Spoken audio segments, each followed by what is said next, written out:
Assalamualaikum warahmatullahi wabarakatuh. Kami di sini dari TPA Al-Mu'tadin Sekarsuli. Saya Zaira. Saya Kaila. Saya Ina. Saya Ica. Kami akan menyiapkan kisah Uwais Al-Qarni. Selamat menyaksikan. Salah satu pemuda solih yang wajib dijadikan teladan bagi umat Islam adalah Uwais Al-Qarni. Dalam salah satu hadis yang diriwayatkan Imam Muslim, Rasulullah Shallallahu Alaihi Wasallam pernah bersabda bahwa tabi'in terbaik ialah yang bernama Uwais Al-Qarni. Nama itu meski tidak terkenal di bumi, namun terkenal di langit dan di antara semua malaikat Allah.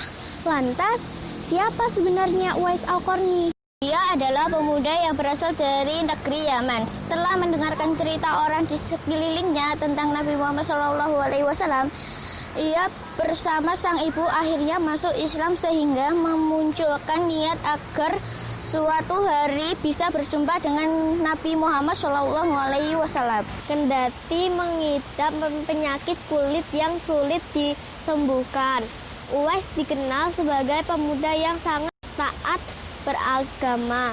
Tidak hanya itu, berikut kepada sang ibu yang menderita kelumpuhan sangat luar biasa. Suatu ketika, Uwais meminta izin untuk mengunjungi Madinah agar bisa bertemu dengan Rasulullah SAW.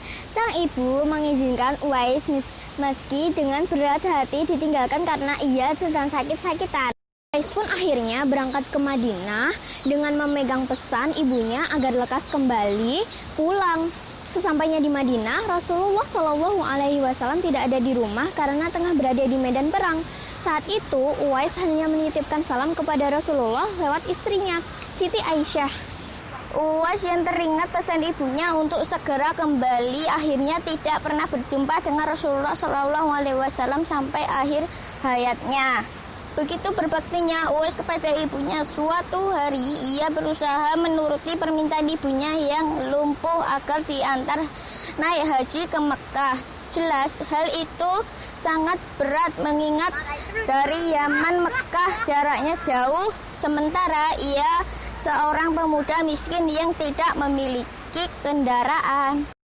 Setelah Uwais mencari jalan keluar demi wujudkan mimpi ibunya, ia lalu membeli seekor lembu yang ditempatkan dalam sebuah kandang di atas bukit.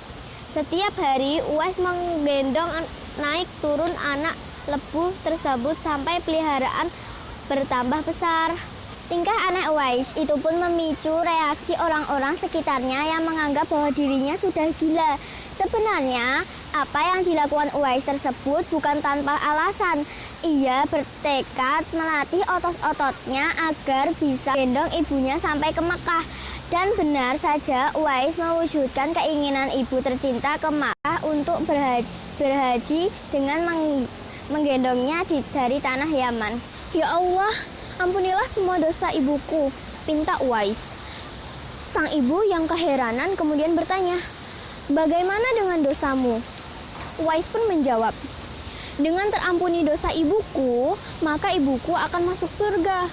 Cukuplah ridho dari ibuku yang akan membawaku ke surga. Atas ketulusan dan cinta kepada ibunya, itulah saat itu pula Allah Subhanahu wa Ta'ala menyembuhkan penyakit kulit Uwais dan hanya menyaksikan sedikit becak di tengkuknya untuk menunjukkan bahwa dirinya adalah Uwais. Ali bin Abi Thalib dan Umar bin Khattab pernah mendapat pesan dari Rasulullah agar mencari Uwais dengan ciri-ciri sebuah bulatan putih di tengkuknya. Saat itu Rasulullah berpesan kepada kedua sahabat itulah ia Uwais Al-Qarni dan mintalah kepadanya agar membohong apapun untuk kalian. Hadis riwayat Muslim. Pesan dari Rasulullah SAW tersebut lantaran Uwais adalah sebaik-baik tabi'in yang doanya pasti akan dikabulkan Allah Subhanahu wa Ta'ala. Bahkan di akhir hayatnya orang-orang di Yaman tersebut mengurus jenazahnya, mulai dari memandikan, mensolatkan hingga menguburkannya.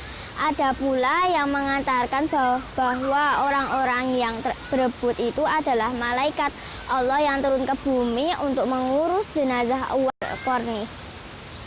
Wallahu alam. Terima kasih sudah menonton. Jangan lupa subscribe, like, comment, and share. Jangan lupa subscribe.